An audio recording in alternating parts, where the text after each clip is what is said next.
Blog Talk Radio. Hello, everyone, and welcome to Gypsy Poet Radio. I'm the Gypsy Poet, and this evening we've got an amazing guest who I like to call the Master of Mastering. He is not only a recording artist, but he also enjoys doing work in the recording studio, and he does a lot of magic for people who not only enjoy music themselves, but also put out music for the world to hear. Please welcome the one, the only, and the absolutely fascinating Jukebox. Hey, how you doing out there, Jukebox? I'm doing wonderful, Sophia, and thank you so much for having me on the show this weekend. Oh, it's my pleasure. How are you doing? Oh, I'm doing fine. I'm enjoying the moonlight down here in San Antonio, Texas. It's been a blast watching the full moon these last few days. It's beautiful. And I wanted to get to some questions here because you are one of the most fascinating characters that I have met so far in social media. You've been in the music. Well, you've been in the music industry a long time, and I have to know this first question. What is your favorite entity, live on stage or recording? Oh, wow. I can't say that I have a favorite because they're so different, yet still related. Live performances are the true lifeblood of any artist, and the direct connection to people who are listening to the music, when you're playing a live show. Whereas in the recording studio, you come up with an idea that becomes a concept, which eventually turns into a moment in time that's captured on tape or digitally these days. I love them both equally, but I got to tell you, performing does have the edge because of that intimacy that you have with the audience. Doesn't matter if you're playing for one or 60,000 people. Great answer. Wow.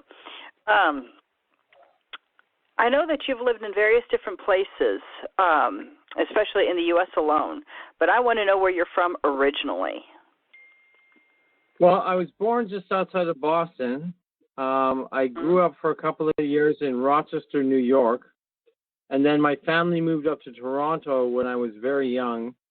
I didn't have a choice, and I was naturalized Canadian, so I'm a dual national. I'm also a veteran of the U.S. Army from 81 to 83 back in those days.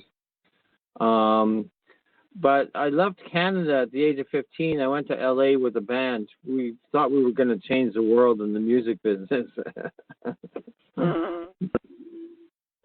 But I'm currently here in Toronto, between Toronto and Phoenix, because I have a couple of different jobs and I have to be in various places at different times.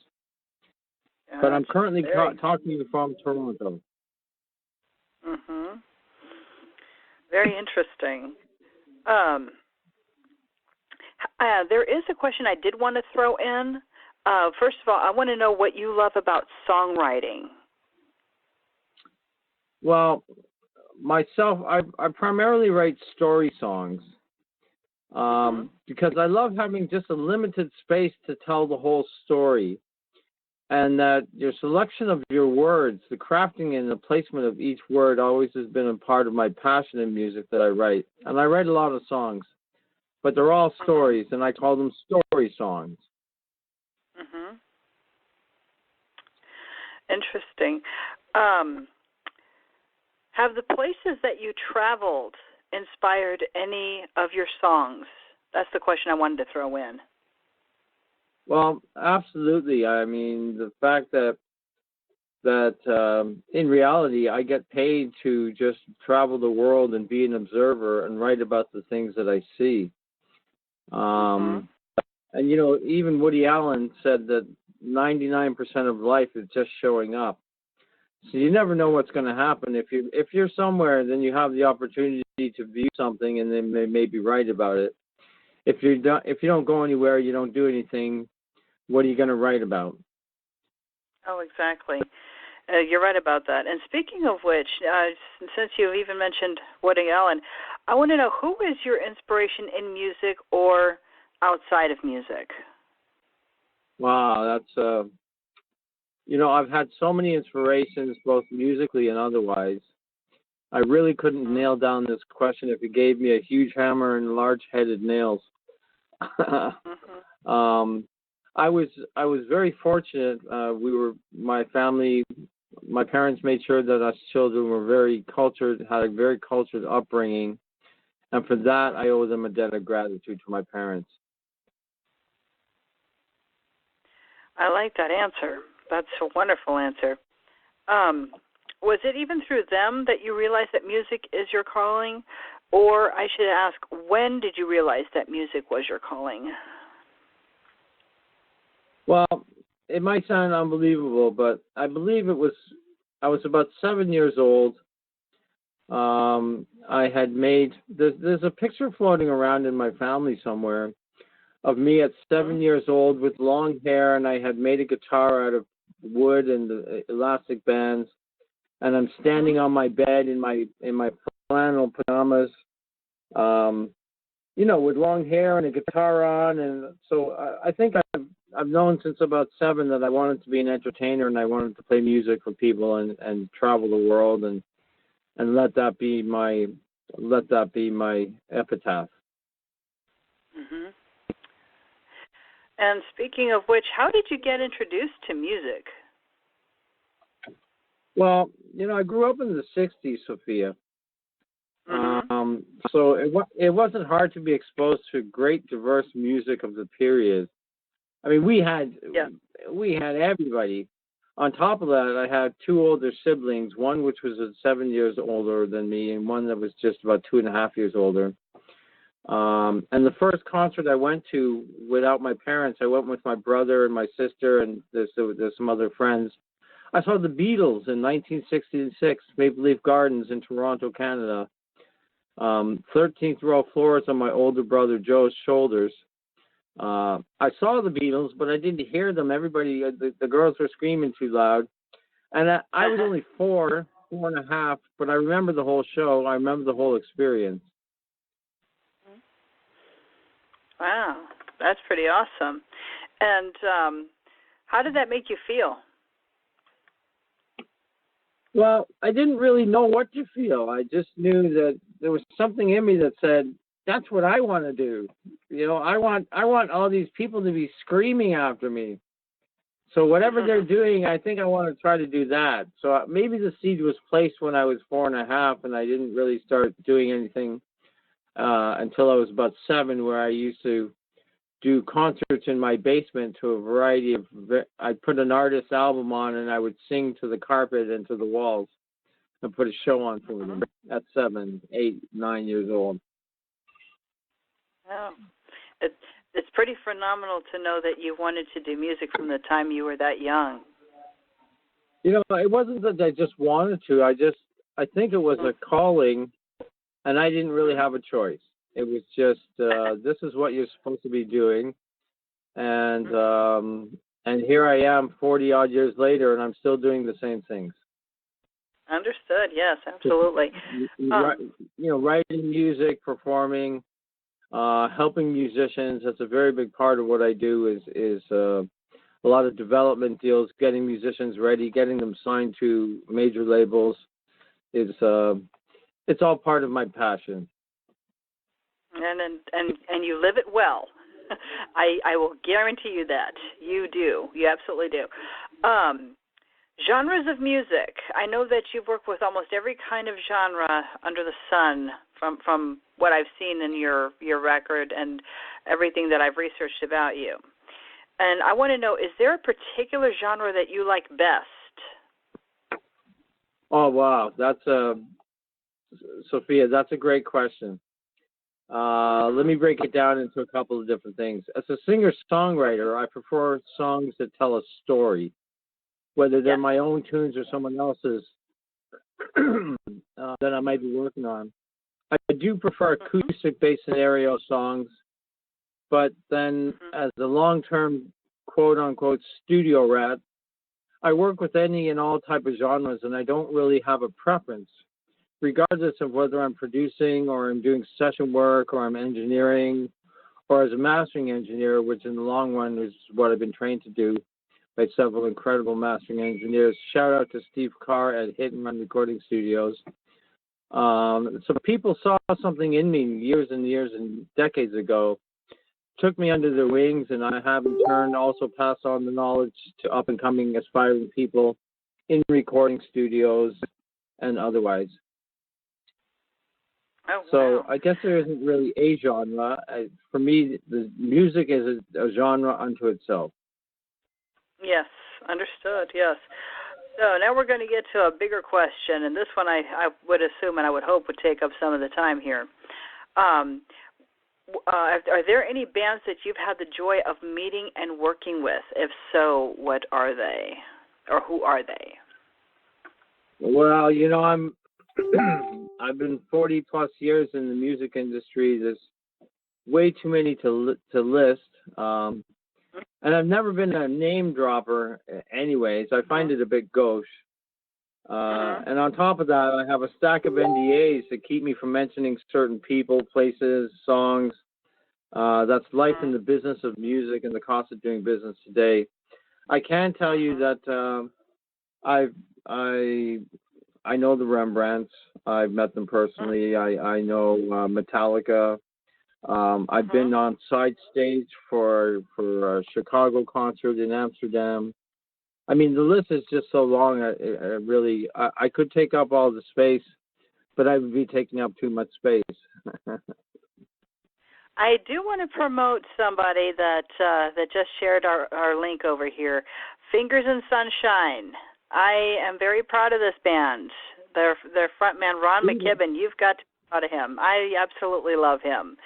What is the story behind Fingers in Sunshine? Well, I got to tell you, full disclosure, I'm Fingers in Sunshine's band manager, so I want to say a shout out to the lads in Fingers in Sunshine. Hello, Ron.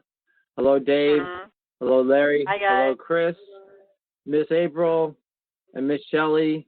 I also want to give a shout out to my best friend in the world. We've been friends for, I think this year is 50 years. Z in California. Hey, dude. We've been in a few bands together. We had a band called The Freaks in Germany quite a few years ago. But Fingers in Sunshine is a wonderful band. They were just released on Rock Avenue Records USA, which I'm also now an A&R rep for Canada for. We're just waiting for all the uploads to go through. It's a worldwide major label deal. And I know there's only good things going to come from it because these guys are, first of all, they got great music. They're hardworking guys, and they're just all-around great people. Yes, absolutely. I've had the pleasure of knowing them and talking with them on Messenger as well. They are an amazing group of guys. And Ron, kudos to you. Thank you so much for promoting the show. So I just had to give a shout out to Ron out there. Thank you so much for that. Let's see. Among other things, okay. Let's see. So you are known as Jukebox to so many people. Could you explain the story behind that? I think there's a gem there. Yeah, well, even the phones are binging off the hook. Jukebox. Well, first I can tell you, my mother did not name me Jukebox. Let's just get that out of the way. Yeah. I created a show about 35 years ago. It was a one-man all-request variety show called The Jukebox Guy. And what I used to do is I would put a list of 400 songs out on all the tables, 400 songs on two sides of one page with the letters large enough that could be read in a dark club. And I put it on the tables in the bar and the floor of the venue.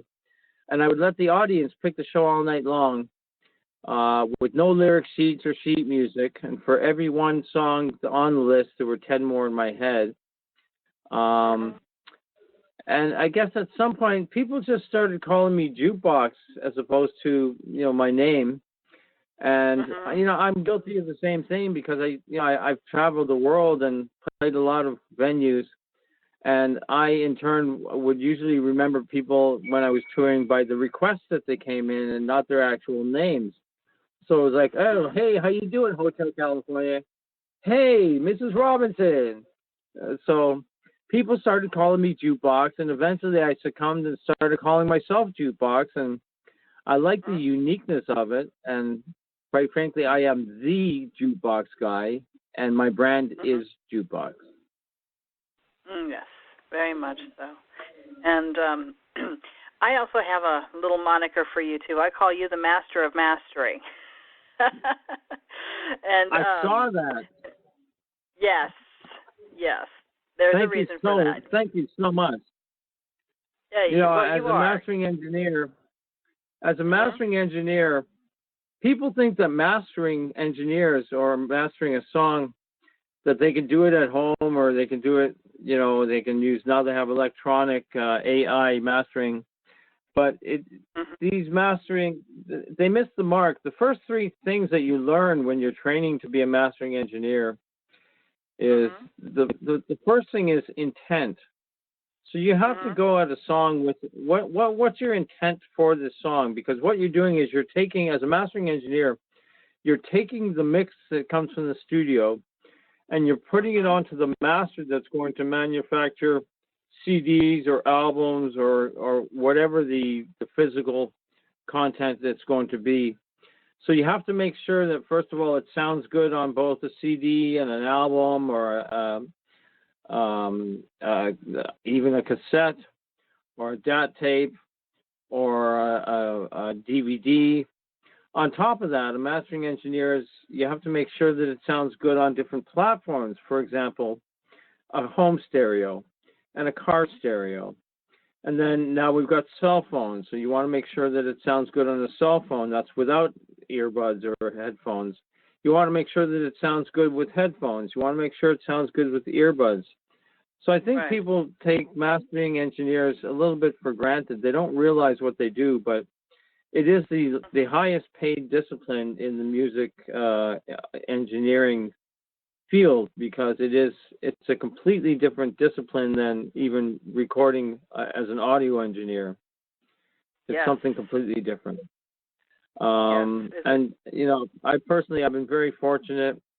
I go into every song with the intent. Of course, I've got the equipment and I have the environment, and I usually come up with something that sounds great in the end. And I'm very fortunate for having some wonderful tutors in my past. Yes, understood. And there is a question I did want to throw in. When it comes down to there is a particular kind of entity that I've heard about throughout my journey in the music business. I know this is an old term, but I'm wondering if it still exists today. It's called Balax sound, and I wanted to know if you knew anything about that. Well, not as much as you would expect me to. For me, the sound for me is it's a very complicated thing, and I have a wonderful relationship with sound, because as an audio engineer, you're counting. You have to learn how to count to 4, and you're guiding. As a music producer and an audio engineer, you're guiding the recording onto a tape or a digital format. And it's important that you have, like, a lot of people will self-produce themselves, whereas I don't believe that should be done, because I think what should happen is people should actually you need an objective opinion. So a producer that's not in the band, who hasn't written the song or arranged it, and you need that third party to step in. I'm not quite sure if I answered your question. The term that you gave me, the Balax sound, I'm familiar with it, but I could not nail it down if I had to. Okay, understood.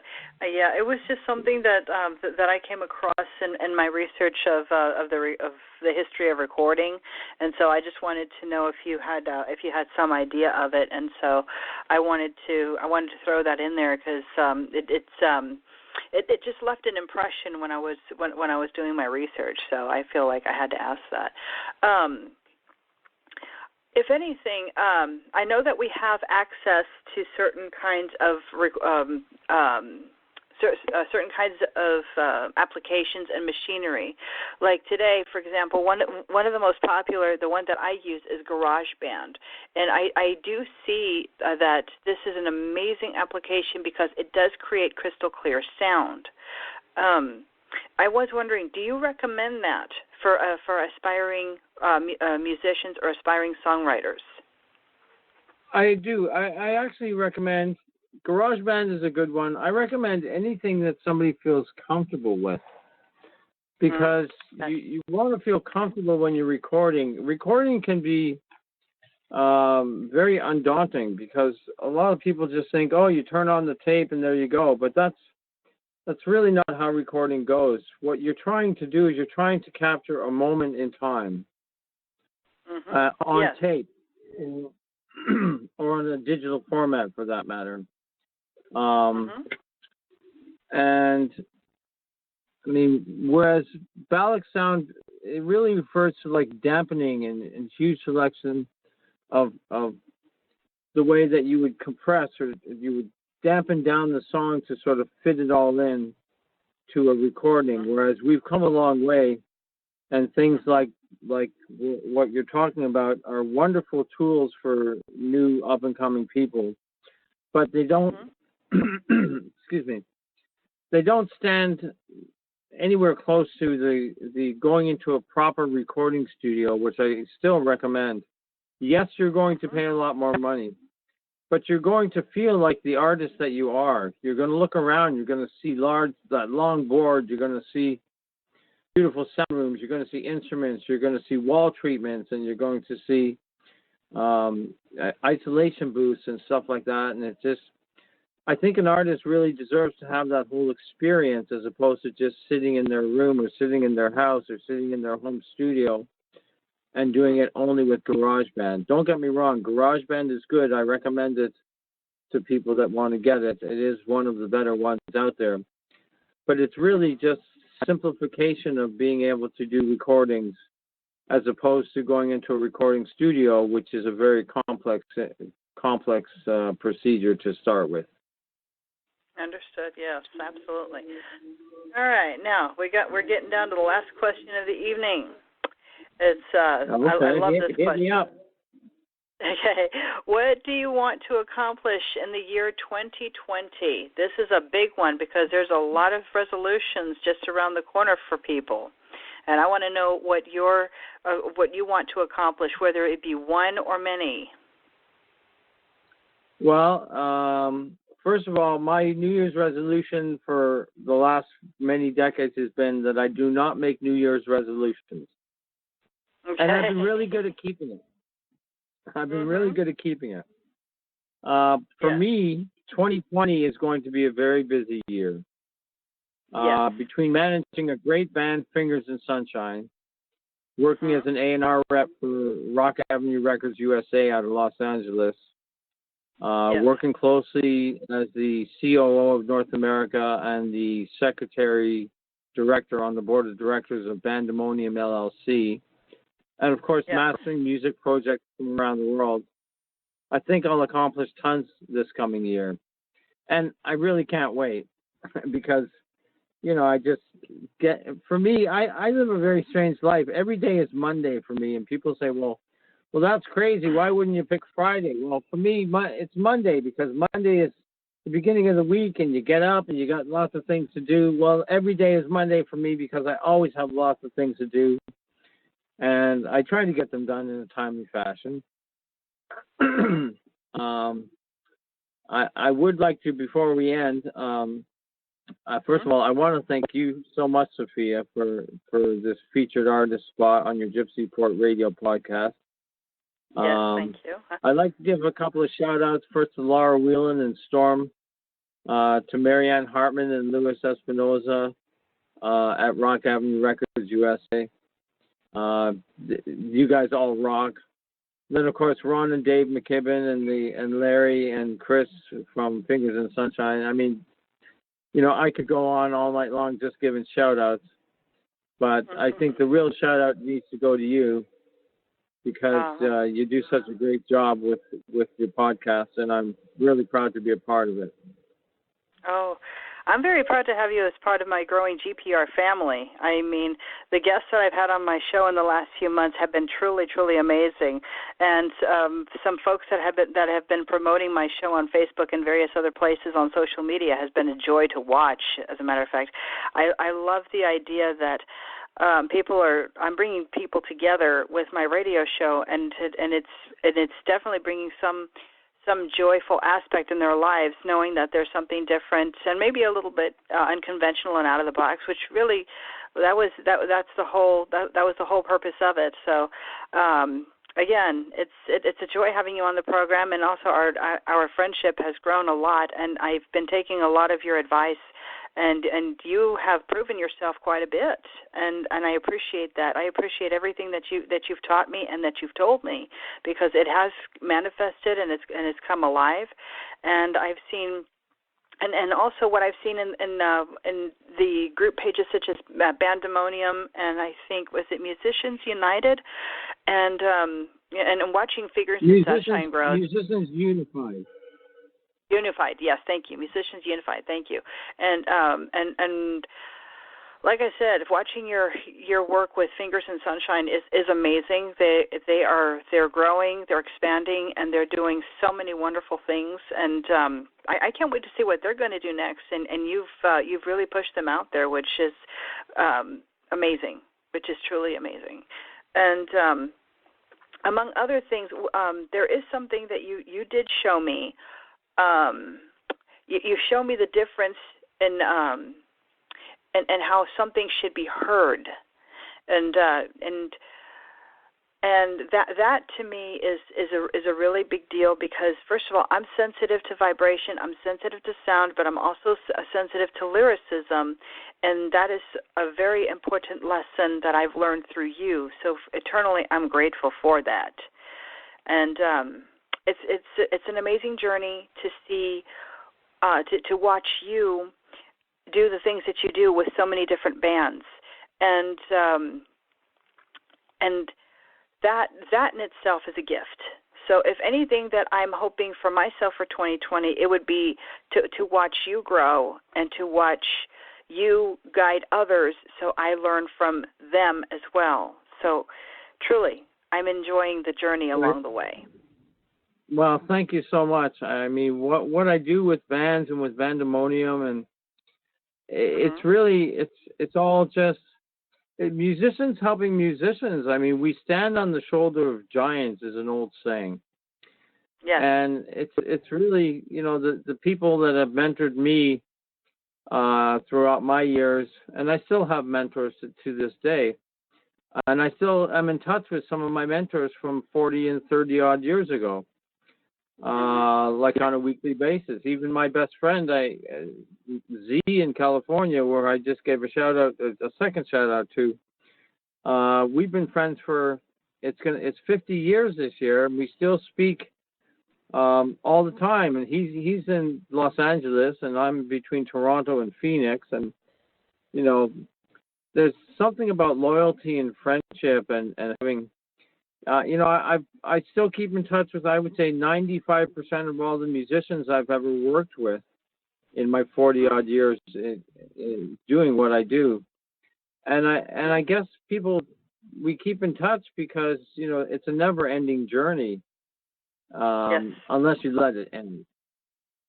And yes, I prefer not to let it end. I love the ride. I love riding this wave, and I'm still riding the wave. Now I was going to go back to being a performing musician, and then the whole Fingers in Sunshine thing came up, and I'm so excited about the prospects of that because, we're just about completely loaded up worldwide as far as the uploads that we did through AMG and